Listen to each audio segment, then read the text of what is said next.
Hello, ladies and gentlemen, as well as everyone in between. Here we are at the 2023 MEC Valorant Fall Season. I'm Ashcon, joined by the wonderful Tucker, and we've got a whole day's worth of Valorant for you. Look, Tucker, I'm really excited. We're coming off the tail end off from the MEC Fall Clash. So we've seen some of these teams already. They have a little bit of history with each other. And for the very first map of the day, we're going to ONU, that's Ohio Northern University, versus Briar Cliff. And ONU took that LAN in a very convincing fashion, but BCU not too far behind. They did go 0-2 initially in that round robin, but they came out with a plus 49 round differential in the end, which shows that they are one of these top teams. So I'm looking forward to an exciting match.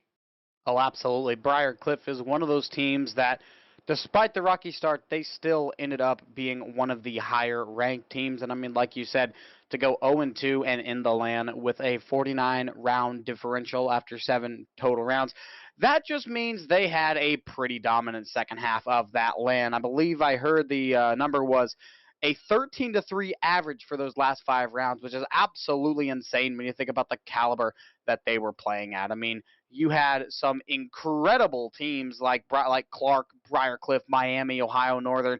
So to go 5-2 total with a round differential that high is pretty insane. Absolutely. And these are all teams that are regular competitors across a variety of leagues and tournaments.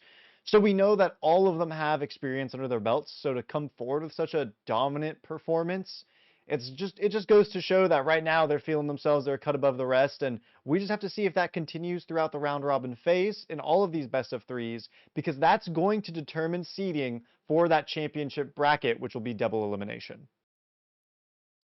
The seeding will be of utmost importance. And we haven't actually talked about how many matches we're getting today, Ashcon. We're not getting 1, 2, or even 3. We are getting 4 best of 3. So we have a lot of Valorant to be played on this wonderful Friday morning, afternoon, and maybe, depending on how long these matches go, maybe just into the evening, which personally I'm down for. Oh, 100%. And I'm glad to be joined by you, Tucker, today. And of course, for those later matches, we have the wonderful Captain Atsoka and Beautiful Crow, two even like amazing more casters that are more talented than myself. I've got to say, people that I'm glad to be working with. The So when they GOATs. come in later tonight, the goats indeed. When they come in later tonight, it's definitely going to hype up even more. So once that gets all through, though. Focusing back on today's numero uno map of the day, it looks like we got Haven. And Haven's been a pretty interesting map when it comes to its history. I mean, released with the original 3 and one of the first 3-sided maps in a tactical FPS, Tucker, it started attacker-sided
into half, which shows me that they're confident in their abilities, but I'm afraid that confidence might turn to cockiness if they're not careful, because this Briarcliff team is a very good team, very balanced team as well. Doesn't really matter what the composition is, what the map is, they always somehow manage to come out at worst 8-4. And I'm with you right there, right? Reyna is the feast or famine agent, but let's see if they're going to be eating good tonight. Fault line comes through, but no one's going to check the corner for secrets. It's going to be an early whiff, but that's okay. They recover to find 2. ONU with a little bit of a numbers advantage. 1 total agent up, and it should be a free C site, at least in their minds. But Tony here in the back trying to catch at least 1. The teleport's going to save secrets for a little bit, but Tucker, this is going to be crazy. Last player now, all up to Hariri, big iron, but will it be enough? Spike planting, and now the timer will get started, putting the pressure on. The long-range shots definitely benefit the Sheriff, but Impotence has a really nice positional advantage. Hariri does know where they are, but Impotence is playing at a very, very nice position, but that spike timer just ticking away. Hariri trying to swing around, lands the headshot, and everything was going the way of ONU, and it all comes crashing down. Hariri will win out round 1. Clutch. That is an amazing clutch with the Sheriff in the side arm. Going to go ahead and give ONU a little bit of an advantage there, right? When we're talking economy, you win round 1, you move forward to the anti-eco. You're going to buy up usually to the Spectres. Anyone particularly cocky will go for a rifle, but we usually aren't going to see that. But that's kind of what is unique to Reyna, right? If you're going to play a Feast or Famine character, you might as well play into that dynamic. We'll see if Saf opts for that buy option. Excuse me, reverse. It's BCU. Picking it up, and it's going to be an aggression from Raze. Freight moving all the way up long, and that's going to be heard clearly. And Flames is going to go in with the dash, but that's not going to save him. And it's a crossfire over in A main. Spike down A. And this time BCU ends up being a player up. Spike's going to get downed. They're going to have to try to push through this defense. Down 1 player, it's Secrets and Saf left. The Omen will pick up a Bulldog, but the smoke comes through, blocking off the sight line and easy access to the A site with just 1 minute remaining. We got Hariri over on B site playing a very nice cut-off angle. Saf gonna try to stay over here in the corner, maybe catch one on the flank or on the rotate off. Long range shots not going to land. Saf cut down to 33 HP. B site open up a little bit, and I think ONU might just have the red carpet to see. This is a great position by 30 Secrets. seconds left. Moving up to the window, and no one on the side of BCU has taken back control of their spawn or the whole of B site. Merely peering in through the A link, and this is prime opportunity for Secrets. And as everyone on the side of BCU is rotating through B site, this is going to be a great pick, but perhaps one that went a little too early. Now the position is known, but Saf comes in for the crossfire. Here we go. Another agent 1v1 mirror matchup, Tucker. Tony lets him go through the smoke. Secrets has a fantastic advantage. I don't think Tony saw them, and Secrets will land the easy frag, make it 3 for him, and the anti-eco gets anti-anti'd. 1-1, and the momentum's been reversed. ONU now, with everything they could ever want. The economy of Briarcliff now in shambles. That's definitely not what you want as Briarcliff. When you win round 1, you're projected to win round 2, and so when a mistake like this happens and you drop that round, you're kind of figuring out how to recover, how to scramble back, because if ONU takes this and runs with it, they're going to keep the economy for 4 or 5 rounds in a row, and they'll be able to build up the ultimates as well, right? The implication there is that when you're winning these rounds that you're not supposed to, you're fragging out. So that's a extra option, extra tools that ONU needs, BCU needs to be wary of. ONU coming into the C site. And Reyna, of course, signature aggression. And again, no one in the spawn of the defenders. BCU all rotating through A main. Gonna try to get this retake come down. Secrets is playing so close. Teleports out of it, somehow comes away with one, better than what was expected. Now here goes the shock dart, the recon dart actually does not spot Milk somehow. But the retake is still so far from fruition. And the spike's over halfway done. The frags keep on coming. Freight catches one, but Milk is taken down right afterwards. Hariri, likely the last frag of the round. And it'll be BCU dropping one more round. And this is kind of the advantage to having a hyper-aggressive... Whoa, what is going on? Kyle, calm down. As I was saying, that's the advantage of having a hyper-aggressive composition. You can make rounds that should not happen in a million years all of a sudden happen. I mean, the anti-eco right there, it was turned into a 2 versus 2. Thanks to the hyper-aggressive play from the Neon and Reyna. Definitely a big help there. Round 1 didn't quite go their way thanks to the 1v1s, but 1v1 can go either way any certain time. But now that the dusk started to settle, the hyper-aggressive composition starting to really show where it's coming in handy. Scanning ahead. Absolutely taking space so dominantly, especially with his relay bolts, forcing people off angles, but Flames isn't going to need him this time around. This is a pretty dangerous hold right now. B is one of the easiest sites to retake for the defenders, so while I like ONU being able to get on fast, they also have to leave equally as quickly. That doesn't seem to be the case here. So Flames kind of open on all sides. They're going to fall, and now it's a 1 versus 3 for Impotens, and although 2 of the players on BCU are low, they're still alive. The swarm grenade, though, catches the frag. That's going to waste a lot of time. Konichi gets the kill, and Milk will defuse. And I don't think we saw a successful B hit the entire LAN. My ult's not ready. This time we're online. They try for it anyway, and it's another perfect retake. That's why, in my opinion, B is just not a viable site. They try it. They had everything they could ever want. They get on site. They get the plant down really quick. They had a 2-man advantage, and they still end up losing the round. That's very difficult. You have to have that discipline to fall off the site, play for the garage control and mid control as opposed to forcing your way onto the site and maintaining it. Maybe you can keep someone in the back of the site over at Gong, but it doesn't matter what level of lobby you're at. It's just the design of the map. Move up now. Again, a setup for that crossfire in A long, but the default smoke is going to cut off Freight's help.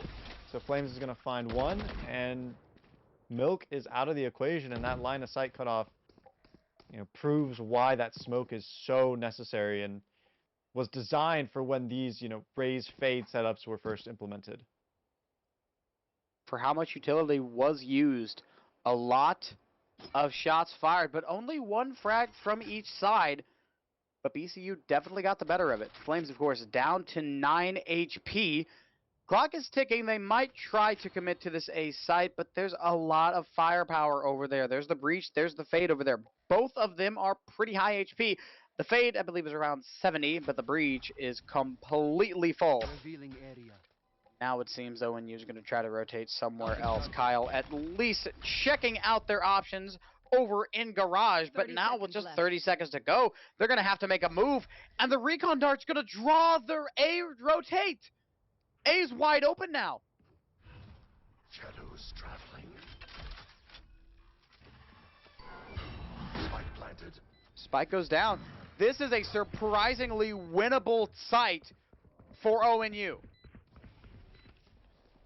Flames with the relay bolt can do a lot of damage here if they time it right. Konichi being spotted early by the turret is going to help for sure. This paranoia is going to cause a little bit of nervousness. Flames not even bothering with the utility, able to transfer to 2 kills in a row for 3 total, and Secrets closes it out. That's a 2-man show here as we find a 3rd round for Ohio Northern. 9 HP and a dream. The dream becomes a reality for the Fade. A triple kill on the round, and it will give ONU their third. Secrets casually forgetting the spikes, and now ONU has got to run back, grab it one more time. But the spike is the least of their worries right now. They are fragging out like crazy. They definitely were able to get that win with that spike plant, but I mean, if they just had more time, they probably would have got the frags. And now, look at the economy of BCU, all pistols.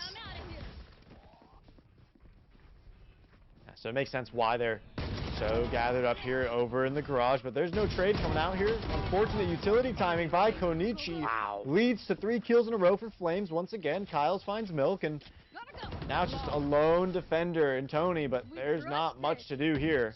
4-2, we move on to round number 7. Not the best case scenario from BCU right there. Gives them a pretty much free round with a little bit of economy to boot. ONU looking fantastic so far. That's going to make 2 rounds in a row. BCU, of course, have the option to buy up this round. They likely will. They lost that one without without gaining a single kill. So for their sake, we're going to hope this round goes a little bit better. Seems like a C commit, but the KJ is holding over there with quite a bit of util. All right, early spot. Oh, wow. By the turret posted all the way on the C platform. Flames clears every angle within that first 10 to 15 seconds of the round, and Spike's already down, which means not a whole lot of time to rotate, but that's okay. BCU moves early, and they'll have that lockdown to kind of pressure the attackers off the site. Not anymore. Lockdown gets destroyed by the Hunter's Fury, and there's retake on the way, but this C site hold is just so aggressive. Doesn't seem like there's anything they can do to try to front this. One way was thrown for the default plant, but Spike is actually set up for both garage and main. Trying to hold it down. Last player standing. What a lineup! Attackers win the round off of a miracle shock dart from the Soba. That's why he's the best in the game. You just can't get better than a Soba shock dart lineup. Definitely one of the higher skill ceiling agents. A lot of homework to be done by everyone piloting the initiators, but Sova definitely the most out of all of them. So many different combinations of how and when and where you can get those shock darts to where you want them to be. Now we watch more mid-control coming out of Ohio Northern. Moving up fast, and again, Neon with this spike. That's kind of the unique thing. You don't usually expect your duelist to be carrying the spike, but because of how ruthless Neon is with her timing, she can just get it down, start fighting, and create openings. We're seeing once again the B take, but does ONU figure out to get off the site? Doesn't seem so. 2 versus 2. Incredibly winnable now for BCU. Jump peek from Secrets. Wants to catch it one more time. This time, ONU gets away with it, but that was way too close for comfort. I agree 100%, Tucker. It was, you know, they got the spike down early, and that seems to be the key thing here, right? Is despite all of the utility available to Briarcliff, they're not trying to fight things out head on. ONU is aware of this, and so they're abusing that to put pressure on the clock and force early rotates. And I'm wondering, with this conditioning going on with those fast plants, if ONU will start to leave lurkers out in mid to catch a rotate on the defenders who are coming in for the retake fast. But we'll have to see that later on, as right now it's looking like a full 5A take on a completely free site. Unreal. BCU has to flank now. Kyle does go down, making this retake a little bit easier, but they still have this site down with an iron fist. We're going to need to see some crack shots out from the BCU retake. The lockdown's going to make things a little bit more complicated. Saf landing a double kill, only making it harder. 4 versus 3 now as BCU trying to push through CT. Lockdown pushes them away, and I think they're just going to fall off, not even try get the extra frags because the spike's already too far gone, and there is the Great Wall of Ohio standing right between them and the spike. Yeah, this retake was predicated on BCU being able to get in on the flank, and both of those flankers perished a bit too early for Briarcliff's liking, and so it's going to be a unfortunate save, or at least an attempt, but it looks like ONU was not going to leave any survivors as they pressed deeper into the counter-terrorist spawn, going for the defenders and making sure that they have nothing to work with. And so that's going to really change the flow of the economy, and I'm curious to see what ultimates are going to be available, but right now it seems like we're staring at that Neon Overdrive, but I'm not too keen on seeing it at this point. I think Flames is going to be saving it for that eco. I believe so. No need to use it. Ohio Northern going to try their luck at the B site one more time.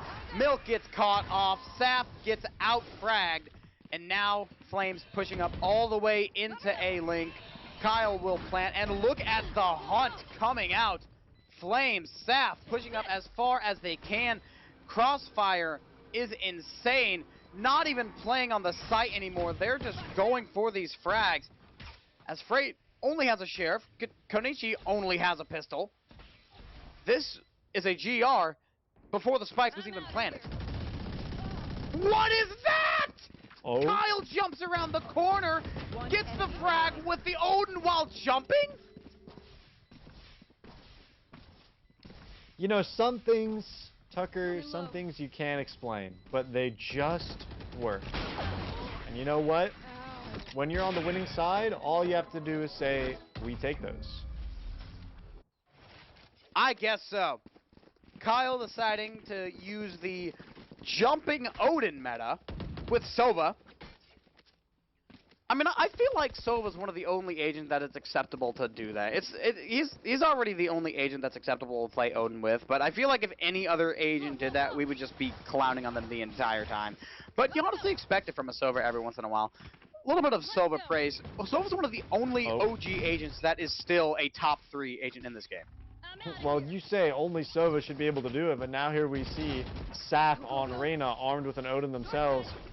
Maybe comboing it with their ultimate, maybe not, but looks like they have an idea of what they want to do. Didn't clip platform. Oh, could have been a lot worse, but they're only going to falter once.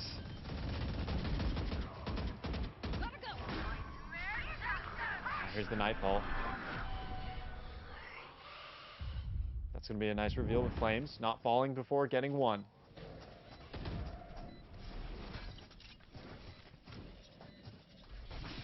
Difficult post-plant scenario.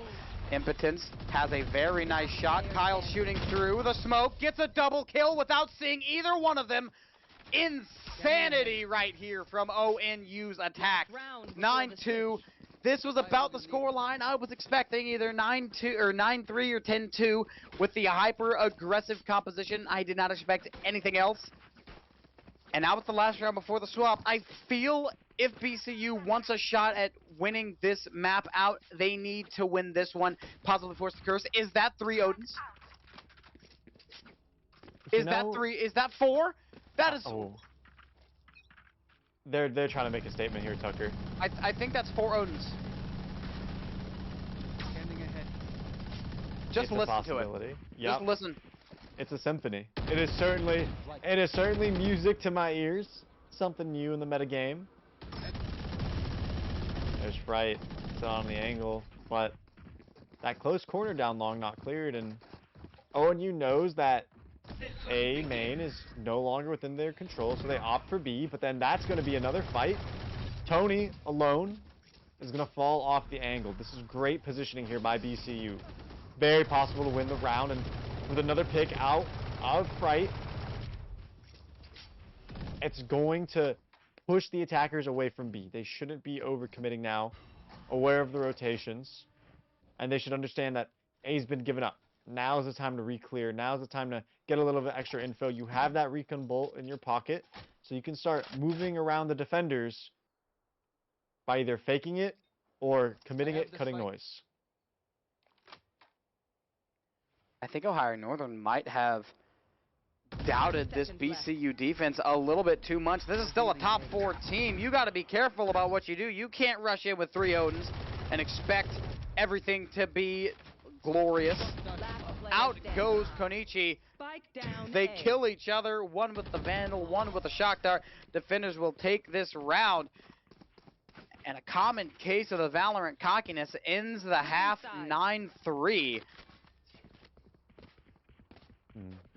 And with roles swapped, I'm curious to see how BCU want to navigate the attack, right? Without that Neon, they can't exactly replicate the aggression 100%, but Raze's satchels are still a huge mobility tool, and with the extra addition of verticality. So while you might be not going as fast, you might not hit the same top speed, you certainly can go a variety of different places, and that can be a game changer in and of itself.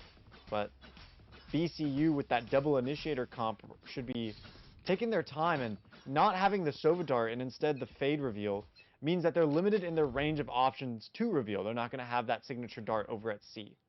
So we'll see what that means for them as they take a slow approach to mid. And here in the perspective of SAF, ONU getting a lot of information on what is going on, knowing at least there's 1 or 2, and not really opting to peek with that turret out. It's a dangerous undertaking. 18 points of damage done now to SAF. B site point of attack for BCU. This retake will have to come in, Spike planted. but ONU is down a player. That will, of course, make things a little bit more complicated. But Impotence and SAF trying to keep things going. SAF, 1 more. Give them 2 more with just Freight left on the site.